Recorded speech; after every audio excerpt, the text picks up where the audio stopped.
একে তো জমি নিয়ে বিরোধ, তার ওপর সেই জমির একটি কলা গাছে যেন কাল হয়ে দাঁড়ালো খালেদা নামের এক নারীর জীবনে। নাটোরে একটি কলা গাছ কাটাকে কেন্দ্র করে নিজের ভাতিজার হাতে নিহত হন তিনি। এ সময় মাকে বাঁচাতে এলে তার ছেলেকেও আহত করেন তার ভাতিজা মেহেদী। রোববার দুপুরে নাটোরের নলডাঙ্গা উপজেলার নসরতপুর গ্রামের পূর্বপাড়ায় এ ঘটনা ঘটে। নিহত নারীর নাম খালেদা বেগম। নলডাঙ্গা থানা সূত্রে জানা যায়, পারিবারিক জমি নিয়ে নসরতপুর গ্রামের দুই ভাই আব্দুল খালেক ও আব্দুল বারেকের মধ্যে দীর্ঘদিন ধরে এই বিরোধ চলে আসছে। শনিবার বারেকের স্ত্রী খালেদা বিরোধপূর্ণ সেই জমির একটি কলা গাছ কাটেন।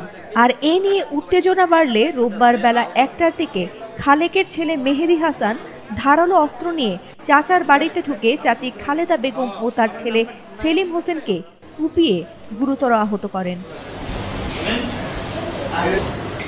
আহতদের নাটোর সদর হাসপাতালে আনা হলে চিকিৎসক খালেদা বেগমকে মৃত ঘোষণা করেন।